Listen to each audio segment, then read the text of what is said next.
Innal hamdalillah nahmaduhu wa nasta'inuhu wa nastaghfiruh wa na'udzu billahi min sururi anfusina wa min sayyiati a'malina may yahdihillahu fala mudilla lahu wa may yudlil fala hadiyalah. Asyhadu an la ilaha illallah wahdahu la syarika lah wa asyhadu anna Muhammadan 'abduhu wa rasuluhu la nabiyya ba'dah. Amma ba'd.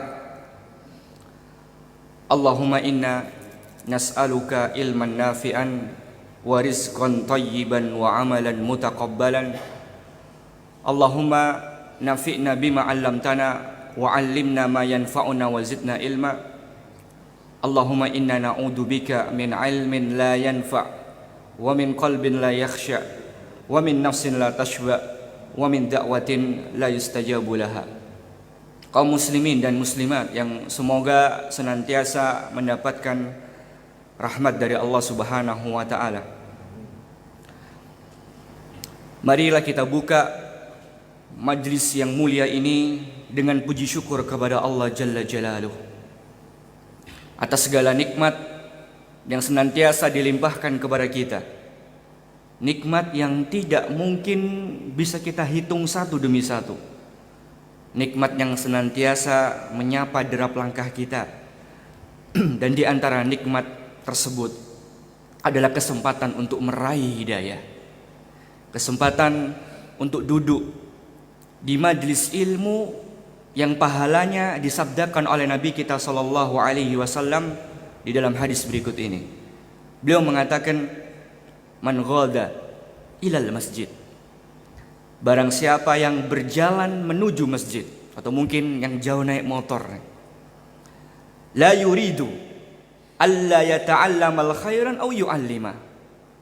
Di samping seorang muslimah ini ingin melaksanakan salat subuh berjamaah, dia tahu kalau setiap hari Ahad pagi itu ada pengajian.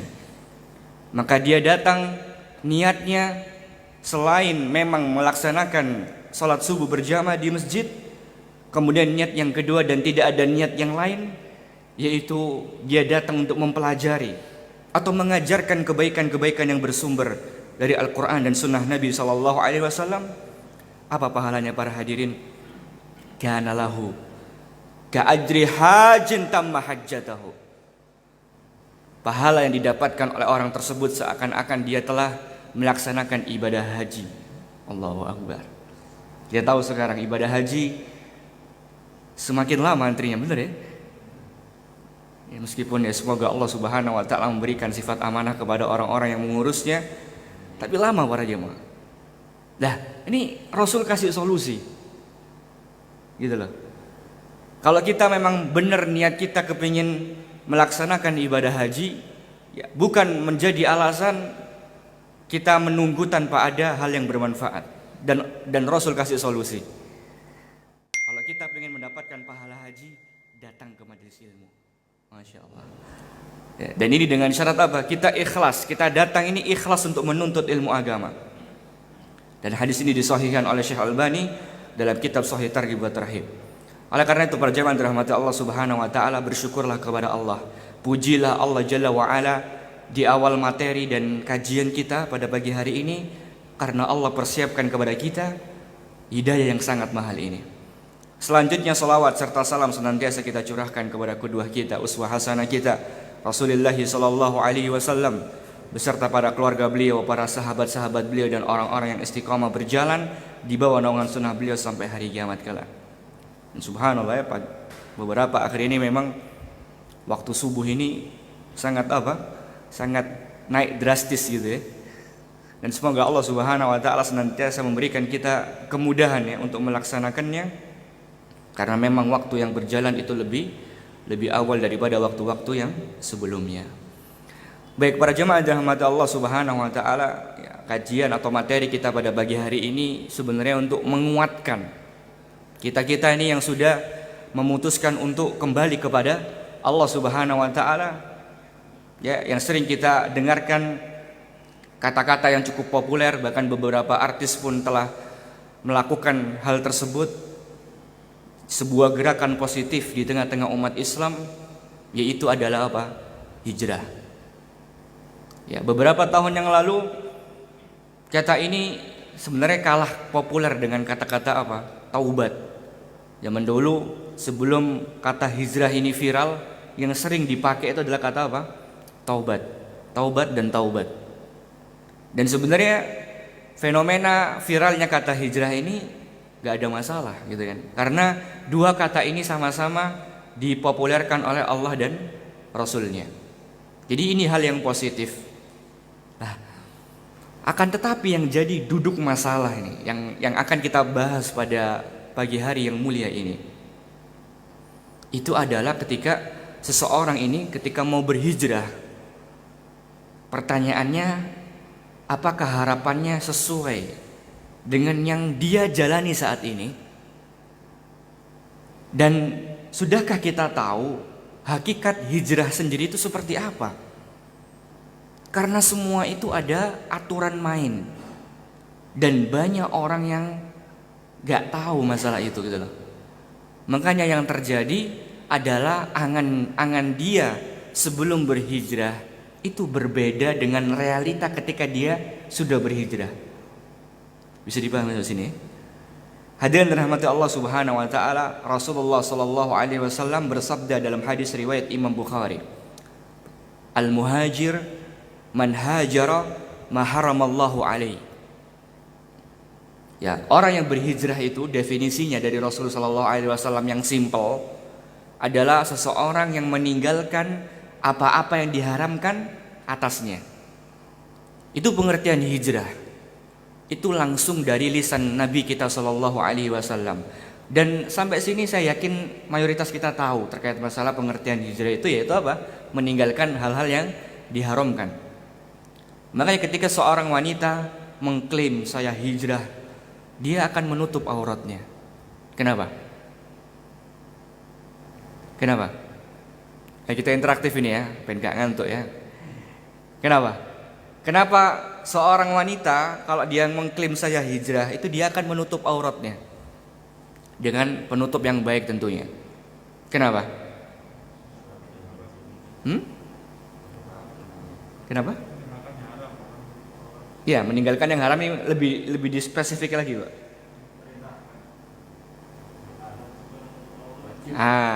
Kewajiban apa?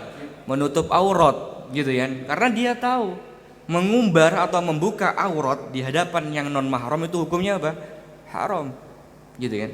Maka ketika dia hijrah, dia berhijab. Dan itu fenomena yang kita lihat. Banyak orang yang berhijrah keluar dari pekerjaannya karena riba, atau mungkin ada harta yang haram. Oleh karenanya tadi kami sampaikan, sampai pada titik pengertian Nabi di atas, itu sudah banyak yang paham. Betul nggak? Ya, yang namanya orang hijrah itu meninggalkan yang haram, dah itu si Allah semuanya sudah paham. Lah, ketika seseorang itu mulai meninggalkan yang haram dan segala konsekuensinya, dia tinggalkan masa lalunya, mungkin pergaulannya, atau mungkin pekerjaannya, mungkin komunitasnya, mungkin hobinya, lifestyle-nya, habitnya, dan lain-lain. Dia punya harapan, dia punya cita-cita dan macam-macam.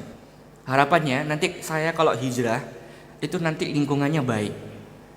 Harapannya saya ketemu sama orang yang gak pernah ngomong dari belakang.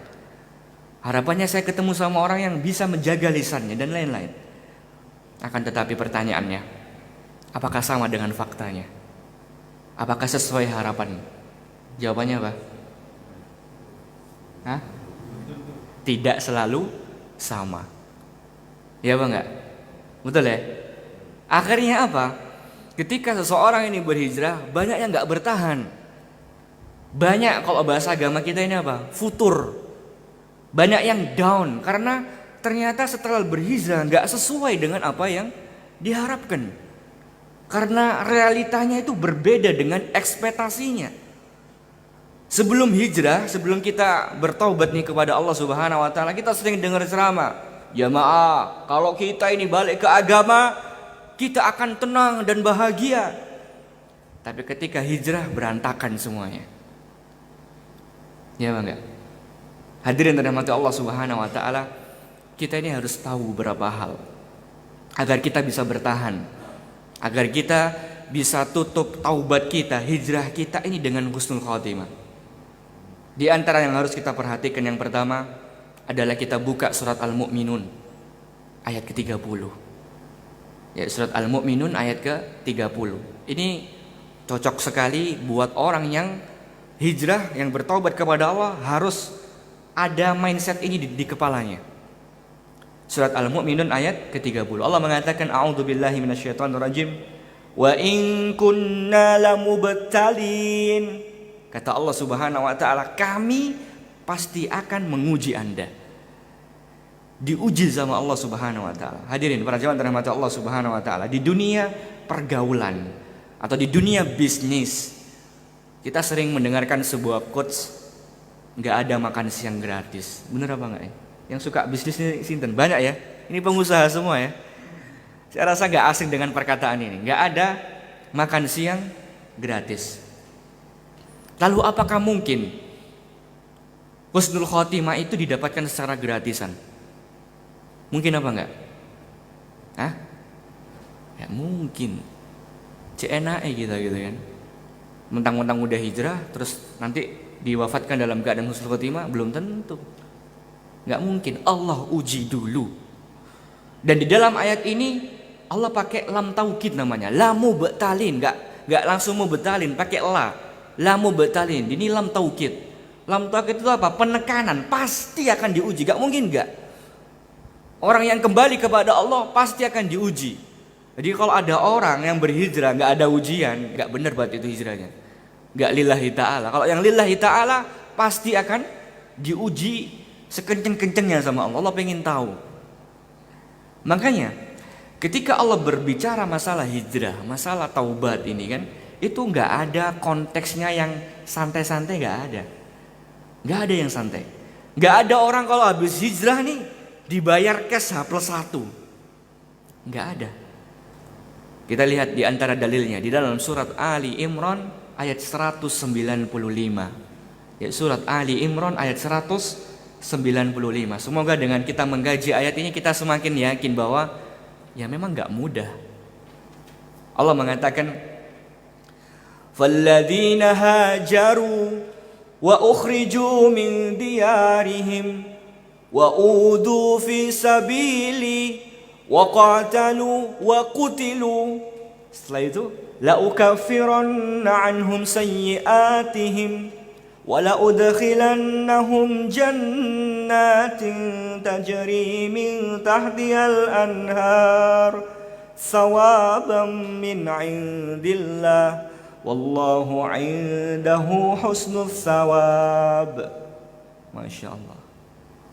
Kata Allah Subhanahu wa ta'ala, falladzina hajaru, maka orang-orang yang berhijrah. Apakah berhenti? Selesai? Orang sudah hijrah dapat pahala? Enggak, Allah lanjutkan di situ. Apa berikutnya? Ukhriju wa ukhriju min diyarihim. Mereka diusir dari rumah-rumah mereka. Jadi kalau kita hanya dijutekin keluarga besar, atau disindir, atau dibilang teroris, dibilang orang sesat, tetapi ketika lebaran kita masih diundang, masih diajak makan bareng, itu nggak ada apa-apanya para hadirin. Kata Allah, ukhriju min diyarihim, diusir dari rumahnya. Makanya nggak heran ketika kita berhijrah di jalan Allah Subhanahu wa taala, mayoritas orang-orang yang berhijrah itu pertama kali akan mendapatkan kendala dari sisi mana? Keluarga kan, iya apa enggak? Sebelum orang lain, sebelum tetangga, sebelum yang lebih besar, pertama kali kita akan punya konflik dengan siapa? Dengan keluarga. Ya, dengan keluarga. Ya. Dan itu yang kita rasakan juga. Ketika kita menyampaikan kebenaran, kemudian mengajarkan kepada kebenaran, ada saja beberapa keluarga, nggak mungkin kita 100% keluarga kita memahami Al-Quran dan Sunnah dengan baik. Pasti ada kontra di situ. Makanya Masya Allah, Allah pertama kali sebutkan orang yang berhijrah itu pertama kali konfliknya ada di dalam keluarganya, di dalam lingkup rumahnya. bisa anak dan istrinya, gitu kan. Kita yang masih muda ini misalnya akan punya masalah bagaimana menghadapi orang tua yang mungkin masih pemahamannya mengikuti pemahaman yang terdahulu misalnya. Dan itu yang Allah firmankan. Kita akan diuji para jemaah. Hijrahnya itu beneran apa enggak gitu loh. Maka akan ada masalah para hadirin, akan ada konflik, akan ada tekanan, akan ada serangan. Makanya setelah diusir dari rumah, apakah selesai? Apakah langsung diberikan reward oleh Allah Subhanahu wa taala? Enggak. Allah lanjutkan wa'udu fi sabili. Orang yang berhijrah itu akan disakiti. Kenapa kok disakiti? Karena mereka berusaha benar-benar berupaya tetap berjalan di atas jalanku, kata Allah Subhanahu wa taala. Dan disakiti itu mungkin bisa fisik, perasaan, mental. Gak gampang. Dijauhi sama teman-temannya, dikucilkan. Bahkan terkadang orang yang berhijrah itu gak bisa makan, gak bisa membawa keluarganya yang sakit ke rumah sakit. Karena apa? Gak ada biaya. Karena dia komitmen, saya hanya mencari harta yang halal. Dan resikonya biasanya kalau mencari harta yang halal, di antara ujian orang-orang yang berhijrah, itu akan ada masalah dalam masalah apa? Ekonomi, ya Bang? Enggak? Karena gak semudah seperti dulu dia ketika mencari harta yang haram. Semuanya bisa dilakuin gitu ya. Dan ini yang terjadi pada zaman kita sekarang, ya Bang? Enggak? Tanpa memperhatikan halal dan haram, yang penting saya dapat cuan banyak gitu. Na'udzubillah min dzalik. Tapi kalau orang berhijrah, Masya Allah, perjuangannya luar biasa gitu kan. Dia akan tersiksa, dia akan merasa sakit. Lah, sudah sampai masalah ini nih, ini kan udah anti klimaks nih. Apakah berhenti? Enggak. Allah lanjutkan wa qatalu wa qutilu. Ada yang sampai mereka tuh berperang, bahkan ada yang sampai harus terbunuh. Kita ini cuma di remove dari grup WA aja udah baper gitu ya. Nggak ada apa-apanya, kata Allah, terbunuh.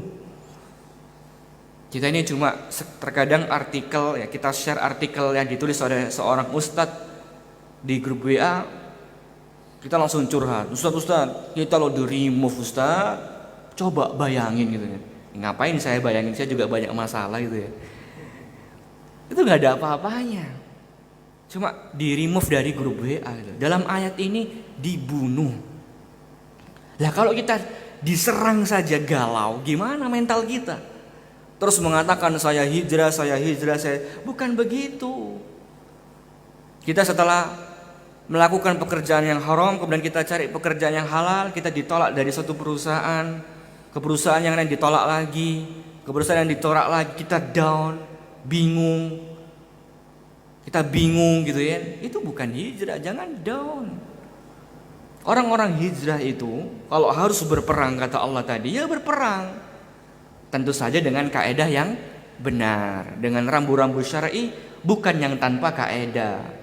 Sebagaimana yang kita lihat pada saat ini ya, tapi insya Allah sudah mulai berkurang. Mungkin kayaknya itu emang disetting tahunan gitu ya, atau berapa tahun sekali yang suka ngebom gitu ya. Tapi ini juga adalah terkadang apa? Pemahaman yang salah dalam masalah apa? Berhijrah gitu ya. Dan semoga Allah memberikan hidayah kepada kita dan mereka semua. Tentu dengan kaedah yang benar. Jadi hadirin rahmati Allah Subhanahu wa taala, orang yang berhijrah itu terbunuh saja siap. Asal di jalan Allah Subhanahu wa taala. Makanya hijrah itu apa? Memang berat hijrah itu. Berat. Bukan sekedar klaim, bukan sebagai brand ambassador sebuah produk itu tentang masalah hijrah. Enggak. Hijrah itu bukan personal picture. Bukan quotes-quotes yang indah. Hijrah itu berat para jamaah, enggak mudah. Setelah melewati berbagai hal tadi, baru Allah mengatakan la ukaffiranna annum sayyi'atihim. Baru diampuni dosa-dosanya. Pasti Allah akan ampuni dosa-dosanya. Thawabam min indillah. Pemberian dari Allah, langsung gift dari Allah Subhanahu wa taala. Dan hanya Allah yang bisa memberikan ganjaran terbaik untuk kita. Itu baru namanya hijrah. Jadi keliru angan-angan sebagian orang yang berhijrah. Saya Ustadz berhijrah agar masalah saya hilang semua. Ini benar apa enggak? Hah? Kan banyak itu orang yang berhijrah angan-angannya, misalnya gini nih. Ada orang itu berhijrah ketika dia di PHK gitu kan. Ketika dapat kabar perusahaannya akan bangkrut dan tutup, kan bingung tuh waktu itu. Akhirnya dia cari pelarian, datang ke masjid, ikut pengajian. Ingin hijrah terkadang ketika sudah ada panggilan kedua oleh pengadilan agama. Ingin hijrah kalau misalnya kepingin sudah mau ujian di kampus nih buat teman-teman yang masih sekolah misalnya, atau ujian sekolah, datang ke Allah. Kalau enggak ya sudah enggak datang ke Allah Subhanahu wa taala. Lah pertanyaannya, apa sih angan-angan orang yang seperti itu? Angan-angannya apa? Dia kan berharap tuh, begitu saya datang ke pengajian hilang itu semuanya. Gitu kan. Bebannya udah hilang semua. Para jemaah, hidup tanpa masalah itu mustahil. Mustahil. Ada di sini yang hidupnya nggak pernah ada masalah? Hah? Sangar kalau ada ya. Bukan manusia mungkin itu ya. Gitu kan. Maka ada orang ngomong, ya Allah Ustaz, saya ini semakin hijrah ini semakin banyak ujiannya Ustaz. Ya iya. Kan berarti Allah mengatakan wa ukhriju min diyarihim wa udu fi sabili wa qatalu wa qutilu. Banyak para jemaah. Banyak masalah. Banyak masalah. Jadi wajah-wajah ini yang sering datang ke pengajian, wajah ustadznya mungkin itu kan kayak tenang-tenang aja gitu, nggak ada masalah. Kata siapa? Gitu kan. Sama aja kita gitu kan. Jangan salah, itu juga ustadz-ustadznya banyak masalah juga yang sering di hadapan panjenengan sekalian itu. Semua kita banyak masalah. Kan Nabi katakan di dalam hadis Tirmidzi, Nabi itu pernah sama sahabat itu apa?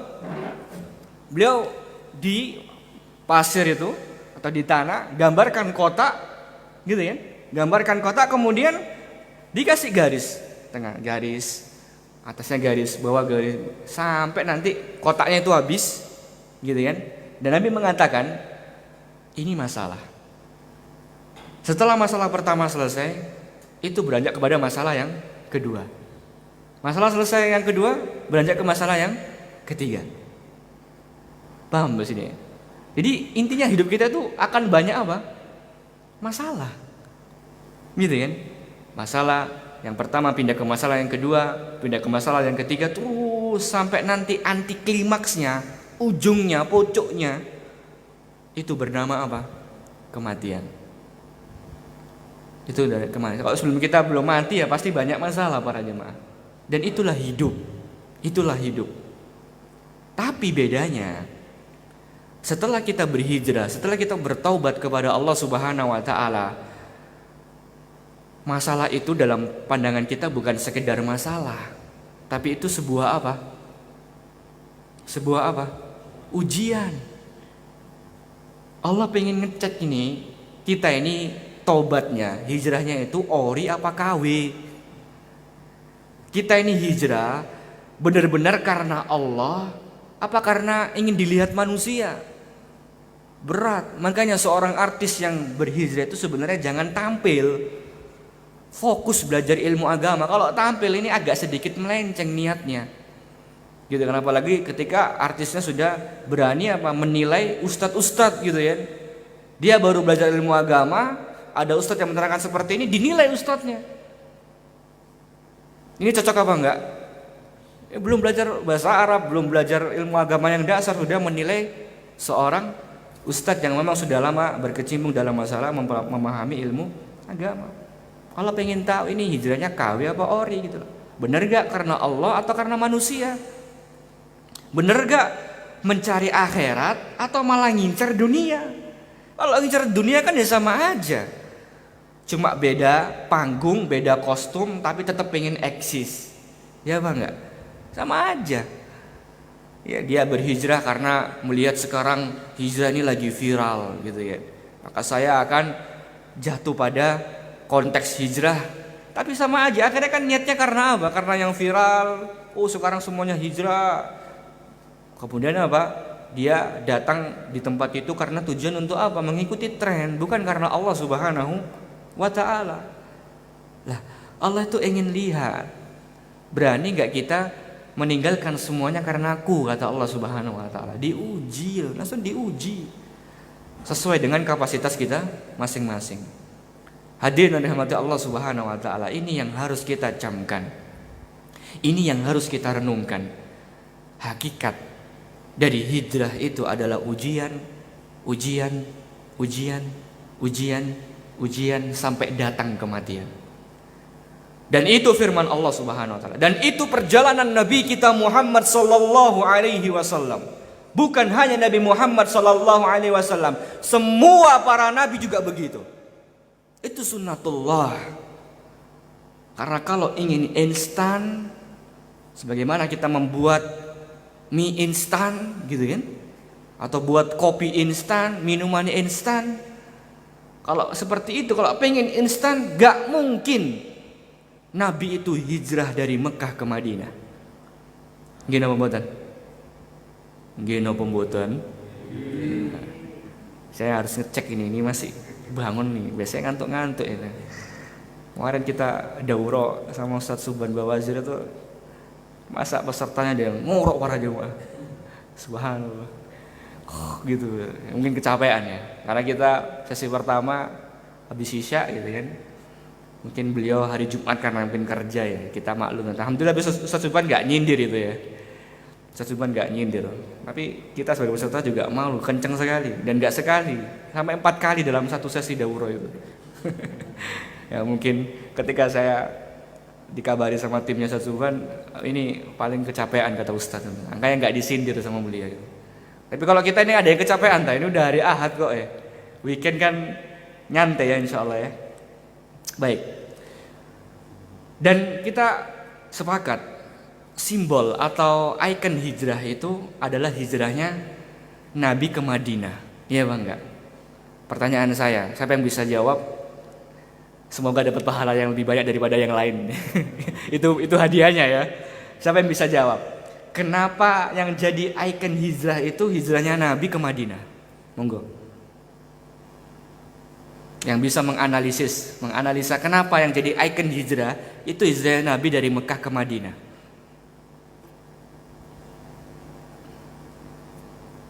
Nggih, monggo. Nggih.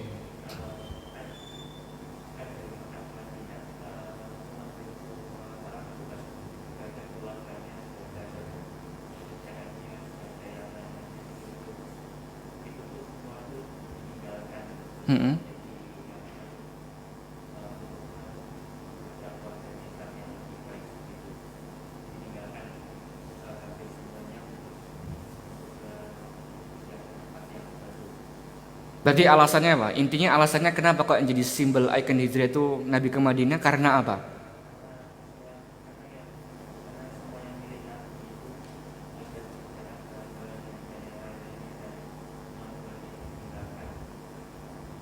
Baik. Kurang tepat. Yang lainnya? Nggih, monggo Pak. Perintah Allah nggih. Selama 13 tahun sahabat-sahabat itu sudah dididik akidah. Heeh. Heeh.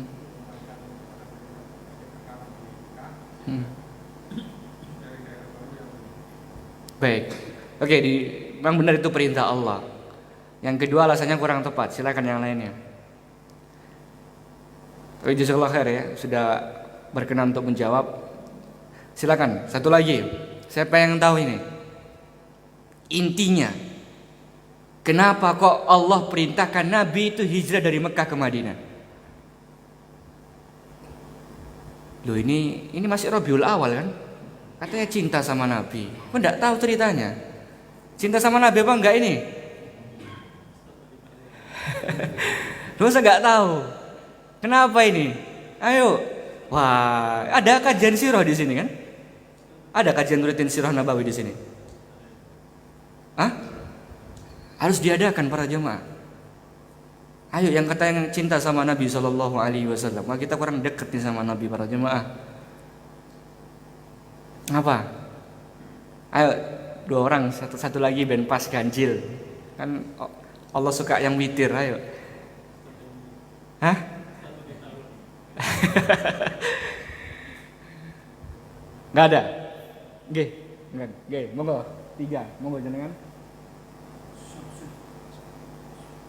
Sudah tiba waktu waktunya bagi Rasul untuk mengembangkan ilmu agama yang diterimanya dari Allah di Madinah, karena di Mekah tidak mungkin. Kenapa kok nggak mungkin, Pak?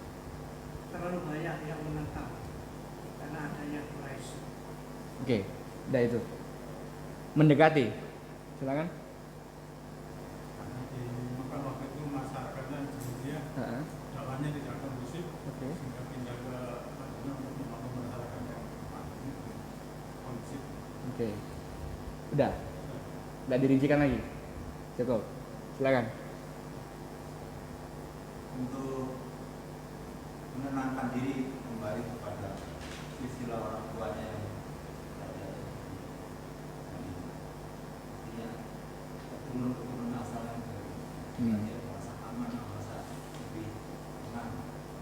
Baik. Dari sekian yang menjawab, ya Pak Sinten? Pak Bagio, berapa usianya Pak Bagio? Masya Allah, 86 jamaah. Mana yang di bawah beliau ini? Analisisnya luar biasa loh beliau ini. Kalah kita sama yang usia 86 tahun. Jenengan Pak Sinten? Pak Anwar. Berapa usianya? 59 para jamaah. Ini Pondok Mutiara semua? Jenengan? Oh, Kahuripan, Masya Allah. Subhanallah, mendekati Pak Bagio ini. Bagus. Ahsanallahu ilaik. Allah yubarik fik Pak Bagio. Baik. Alasannya kenapa kok yang jadi ikon hijrah Nabi ke Madinah? Ya, seperti dikatakan beliau berdua tadi, jawabannya simpel para jemaah. Karena sudah anti klimaks. Sudah pucuk, sudah ujung. Apa anti klimaksnya? Beliau kan selama di Mekah itu kan mendapatkan tekanan, seluruh intimidasi, seluruh rasa sakit, dan anti klimaksnya apa? Anti klimaksnya apa? Ayo, masa gak ada yang ingat? Ayo, Mumtaz. Ini yang ingin saya jawabannya ini gitu loh. Karena Nabi itu pengen dibunuh. Lah kalau dibunuh tugasnya belum selesai kan udah selesai. Kita gak akan merasakan Islam, ya apa enggak? Itu alasannya. Kenapa yang jadi ikon hijrah itu Nabi dari Mekah ke Madinah, karena sudah sampai anti klimaks, sampai dibunuh. Dan ketika itu siapa yang menggantikan posisi beliau di kasurnya? Ali bin Abi Thalib. Ini harus di luar kepala para jemaah. Jangan gak hafal. Waduh, bahaya kita ini. Besok kalau ditanya sama Rasul, kamu cinta sama Rasul? Iya, cinta Rasul. Ditanyain kayak gini gak tahu terus gimana nanti? Paham sampai sini ya? Makanya sekali lagi ya, cinta kepada Rasul itu bukan sekedar klaim, bukan setahun sekali. Every time, everywhere, dengan melaksanakan sunnah-sunnah beliau Sallallahu Alaihi Wasallam, terus mempelajari bagaimana perjalanan beliau, itu namanya cinta kepada Nabi Muhammad Sallallahu Alaihi Wasallam. Bukan sekedar setahun sekali kemudian apa melakukan hal-hal yang tidak diajarkan oleh Nabi Sallallahu Alaihi Wasallam. Nabi gak butuh itu, Nabi butuh bukti.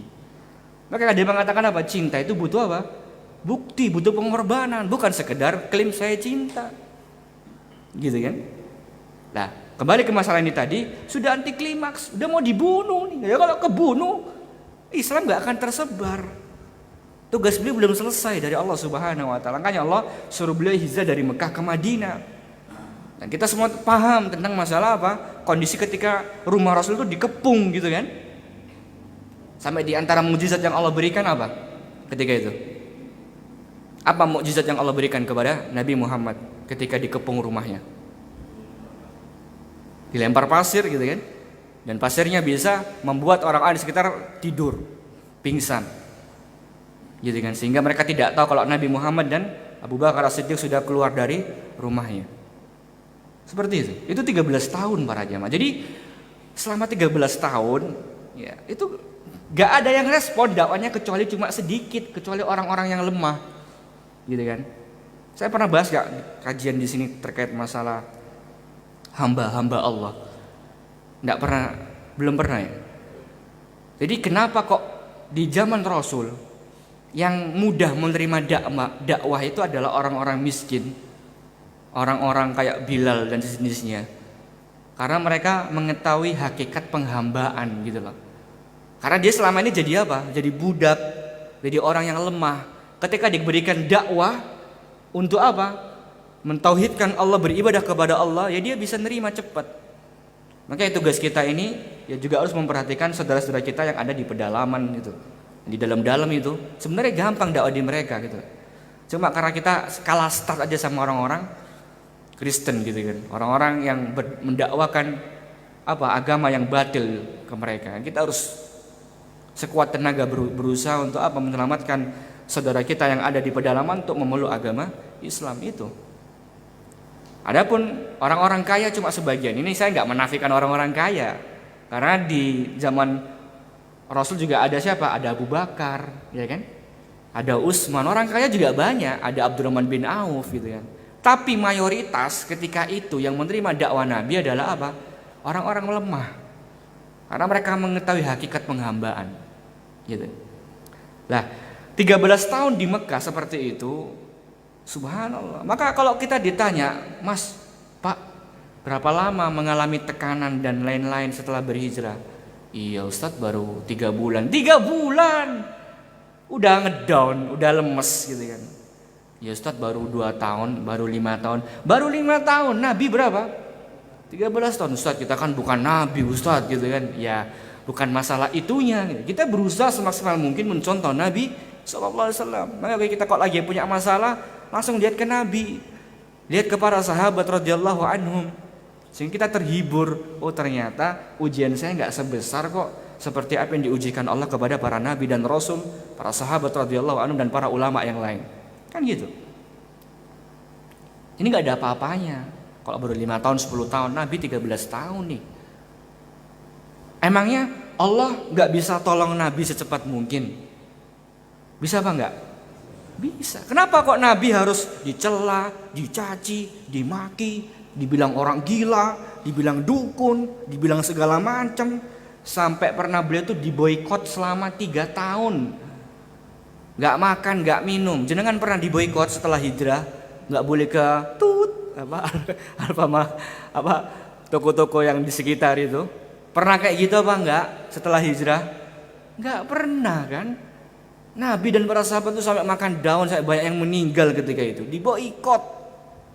Gak boleh makan, gak boleh minum. Semua perdagangan ditutup. Gak ada akses untuk Rasul dan para sahabat bisa belanja.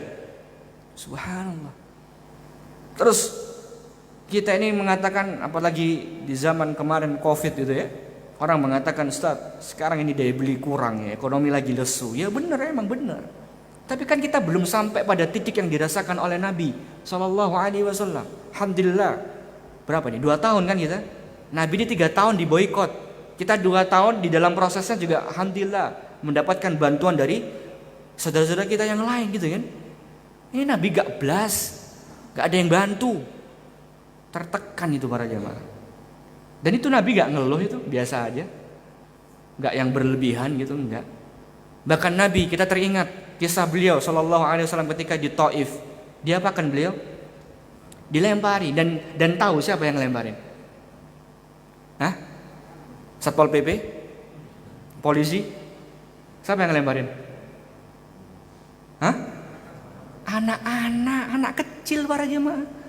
Anak kecil. Jadi penguasa Taif, pemerintahnya kota Taif itu memerintahkan anak kecil, lempari Muhammad dan usir dari sini.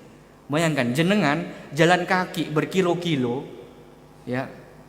Kemudian berharap ini jalan kaki loh para jamaah, panas loh, melepuh kaki di sana itu. Ya apa enggak? Orang masih gurun pasir bilang kok sekarang alhamdulillah ya. Ya di antara tanda-tanda kiamat juga sih gitu ya. Sudah mulai banyak penghijauan di sana. Tapi zaman dulu enggak ada para jamaah. Jalan kaki ini. Paling kalau kita pakai sandal jepit ya jebol sandal jepitnya gitu kan. Berkilo-kilo berharap direspon, berharap disambut dengan hangat, entah dikasih es degan kayak atau es kopior gitu kan, panas kan, jauh gitu loh. Ini tamu gitu kan, tiba-tiba nyampe sana dilempari, diusir, dan yang ngelempari anak kecil. Jadi itu sakit secara fisik pun juga sakit secara apa? Psikis, mental. Jadi benar-benar direndahkan. Yang ngusir itu bukan puasa. Kalau penguasa kan enak ya, Pak RT, Pak RW atau Pak Bupati, kamu nggak boleh masuk, masih terhormat gitu loh. Ini yang ngusir siapa? Anak kecil. Penghinaan kan ini, penghinaan. Makanya analoginya gini, misalnya jenengan landing nih ke Halim Perdana Kusuma misalnya. Lalu yang ngusir Pak Jokowi, seneng apa enggak?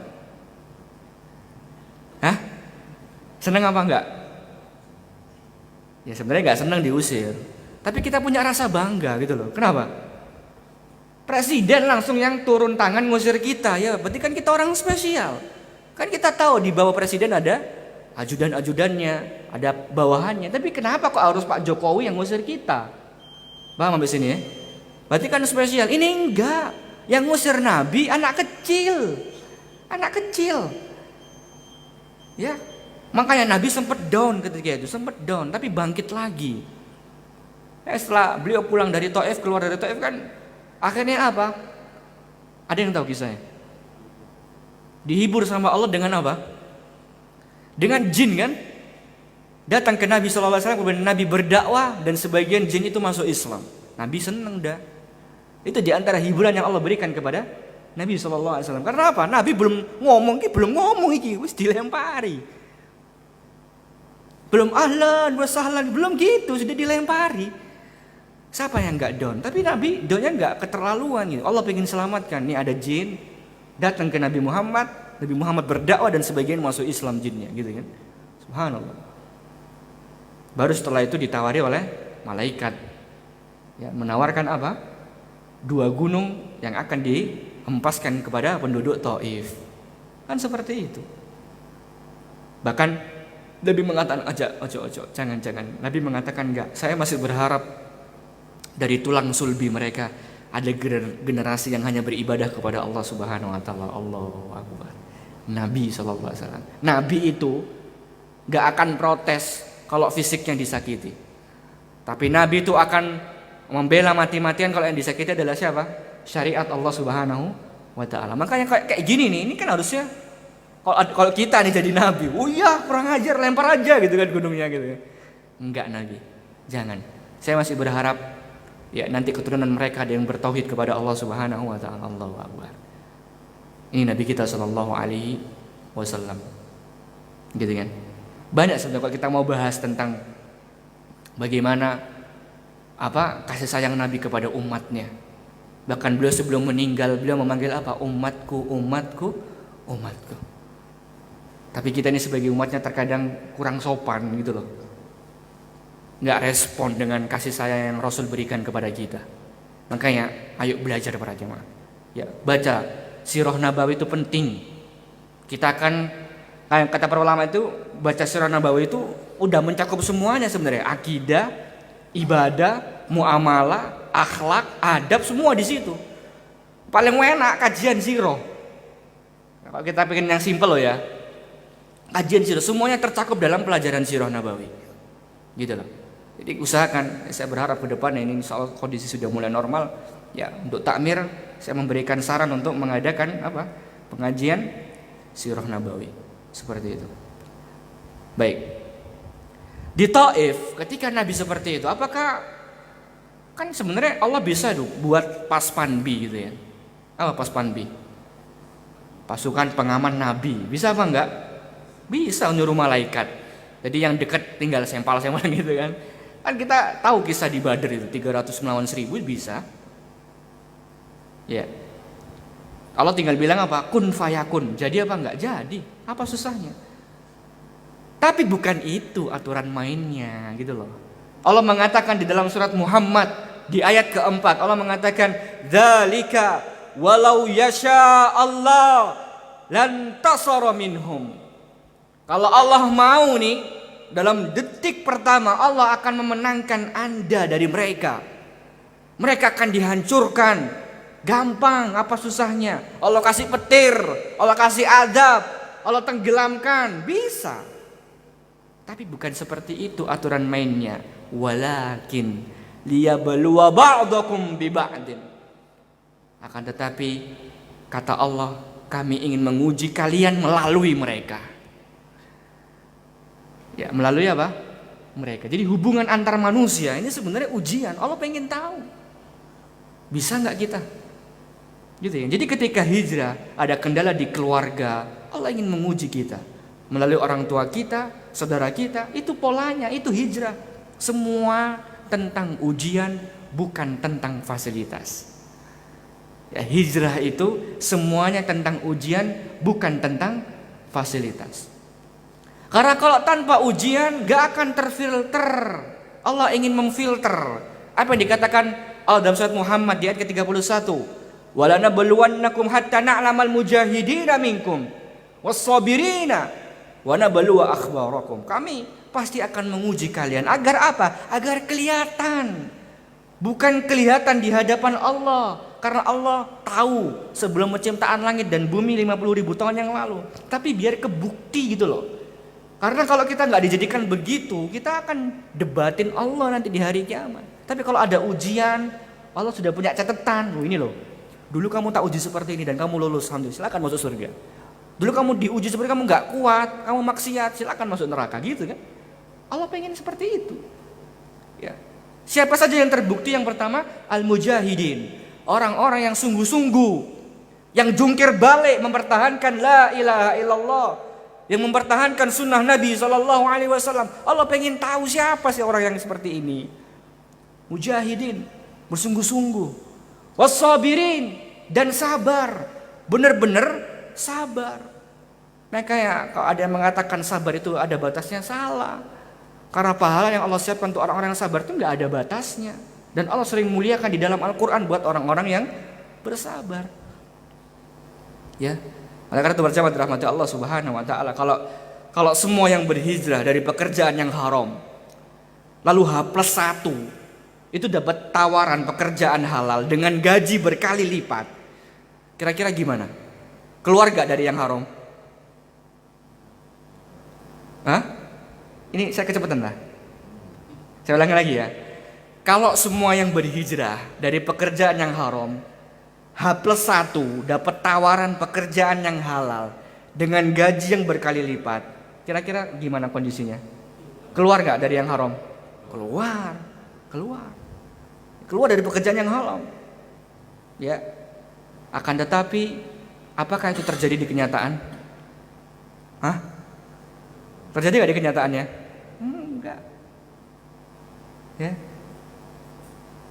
Lagi Allah pengen lihat mana sih yang berjuang, mana sih yang jungkir balik, mana yang aji mumpung gitu loh. Karena tidak semua orang niatnya benar. Bahkan mayoritas adalah ada masalah dengan apa? Dengan niatnya.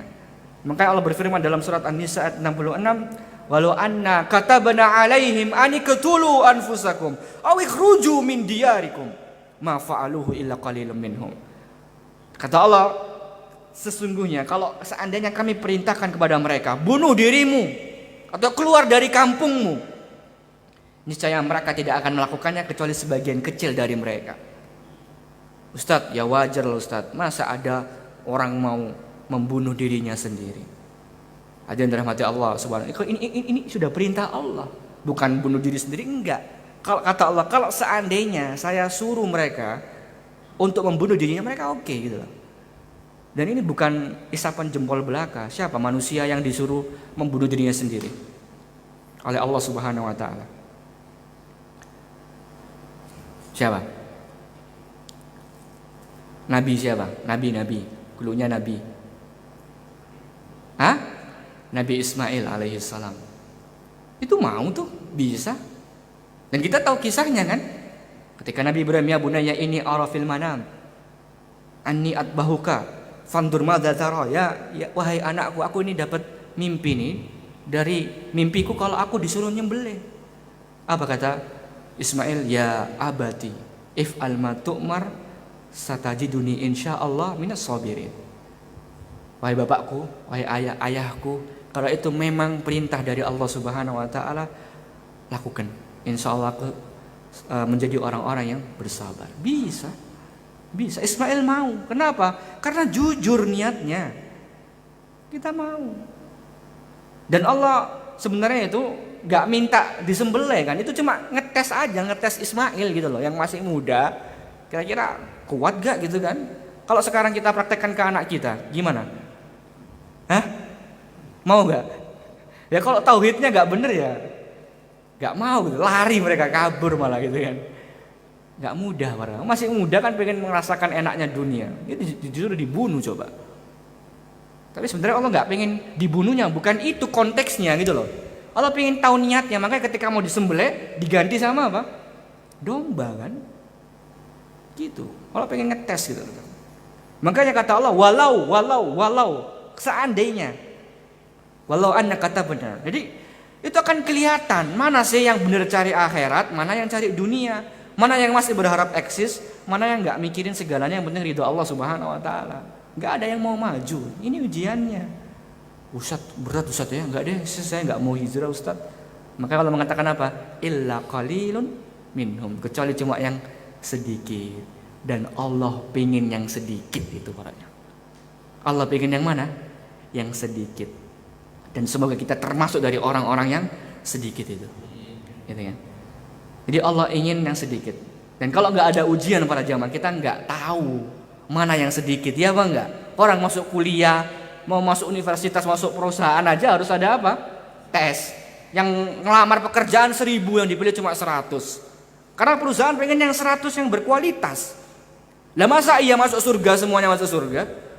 Ya apa enggak? Allah pengen tahu, pengen uji mana sih yang layak untuk masuk surga. Karena surga itu fasilitasnya wes gak karu-karuan para jemaah. Masa ya didapatkan secara gratisan? Enggak, Allah pengen uji dulu. Mana sih yang benar gitu kan? Kalau semuanya masuk ya kita akan santai, kita banyak ketawa-ketawa, gak akan terbukti mana yang sedikit. Makanya jalan hijrah ini harus kita pahami adalah ujian loyalitas kepada Allah, ujian keikhlasan kepada Allah, ujian orientasi akhirat, ujian mencari ridha Allah, ujian komitmen. Semuanya ujian. Ya, semuanya apa? Ujian karena dunia ini adalah kampungnya ujian. Gitu ya. Insyaallah 5 menit lagi ya, karena kalau suruk enggak boleh langsung sholat, harus ada jarak 10 sampai 15 menit. Karena dunia itu adalah kampungnya ujian para jemaah. Dunia itu tempat beramal. Sebagaimana perkataan Ali bin Abi Thalib radhiyallahu an. Sekarang ini kita waktunya beramal tanpa apa? Tanpa hisab, tanpa dihitung. Nanti di akhirat waktunya hisab tanpa amal. Kan seperti itu. Jadi yang jadi masalah banyak orang, dan kita katakan banyak karena Allah yang mengatakan bahwasanya orang hijrah ini karena Allah itu nggak semuanya. Terkadang ingin dipuji manusia, ingin dilihat oleh manusia, dan yang serius itu cuma sedikit. Bahkan banyak orang yang cuma setengah-setengah. Ambisinya terlalu besar, maka dalam berhijrah para jemaah jangan terlalu besar ambisinya. Nanti stres. Kita lihat kan, salah satu kisah artis yang dulu berhijrah, sekarang nggak tahu gimana kabarnya beliau. Gitu kan, dengan joget viralnya gitu kan. Ini diantara gambaran ya untuk kita ambil pelajaran. Terkadang ekspektasinya terlalu besar. Saya kalau habis taubat nih, habis hijrah, saya nggak ketemu sama orang yang rasan-rasan. Gak mungkin. Namanya menungso itu ya ada yang rasan-rasan, ada yang hasad, ada yang dengki, ya apa enggak? Meskipun udah ngaji, ya apa enggak? Iya. Termasuk masalah lisan juga. Belum tentu orang sudah ngaji itu apa? Lisannya baik. Nggak mungkin. Makanya ekspektasinya jangan terlalu tinggi dan jangan lihat manusia. Kita nggak akan bisa sukses kalau lihat manusia, demi Allah. Lihat Allah. Ikhlaskan semua karena Allah Subhanahu Wa Taala, sudah. Bukan noleh kanan kiri.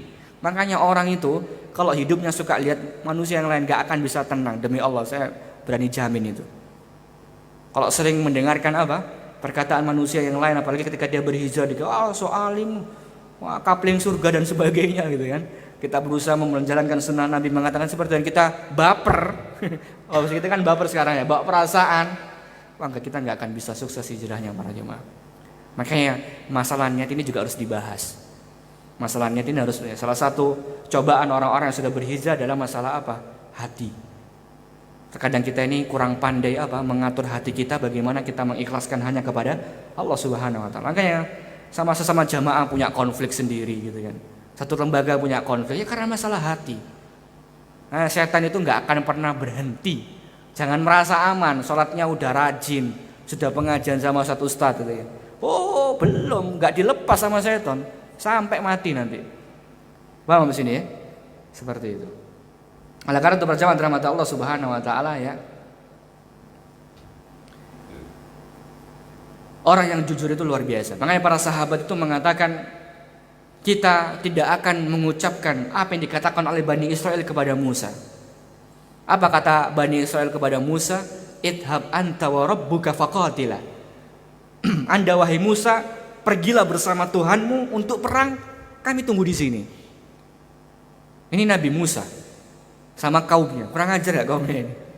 Pergi sama Tuhanmu, perang, kami tunggu di sini. Ngawur kan, kurang ajar gitu loh.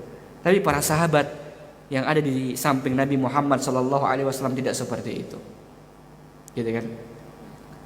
Mereka mengatakan, ya pergilah kamu dan Rabbmu dan kami akan ada di sampingmu. Itu kata para sahabat radhiyallahu anhum. Ya, maka kalau kita masih ketakutan, masih galau, masih baper, berarti kita ini masih cari pujian manusia, masih cari eksistensi di hadapan manusia. Kita masih cari panggung di hadapan manusia, nggak bisa percaya dengan Allah Subhanahu wa taala. Oleh karena itu meninggalkan yang haram itu baru bernilai ibadah kalau karena Allah. Kalau meninggalkan yang haram karena dunia itu nggak akan dapat apa-apa. Paham di sini ya? Dan banyak orang yang meninggalkan yang haram karena dunia. Contohnya kita nggak usah bahas hijrah. Misalnya orang meninggalkan seks bebas itu karena takut kena apa? AIDS, sipilis dan jenisnya, penyakit kelamin gitu ya. Tapi Allah itu pengen kita tinggalkan yang haram karena saya, kata Allah, bukan karena yang lain, seperti itu. Ya, dan kita ringkas, maka bagaimana caranya agar kita bisa bertahan dalam hijrah ini? Yang pertama, ikhlas dan jujur. Ikhlas dan jujur. Walladzina hajaru wa jahadu fi sabilillah ulaika yarjuna rahmatallah. Orang yang berhijrah itu mengharapkan apa? Rahmat dari Allah Subhanahu wa taala. Abu Bakar, Khalid bin Walid. Ini kan orang hijrah Khalid bin Walid itu. Tapi dia ikhlas, dia punya julukan apa Khalid bin Walid? Hah? Punya julukan apa Khalid bin Walid? Ya, pedang. Ya, jenengan lihat yang bisa YouTubean di YouFit itu bagus itu, tiga sesi pakai animasi. Ceramahnya Ustaz Firanda itu bagus tentang Khalid bin Walid. Beliau disebut Syaifullah, pedang Allah. Beliau ini panglimanya Rasul, ya. Setelah Nabi mati, di zaman Abu Bakar masih dipakai, tapi di zamannya Umar dicopot. Ya, kita paham di dunia militer atau tentara tentunya jabatan itu kan sangat ini ya, sangat berpengaruh dengan psikis kita juga gitu loh.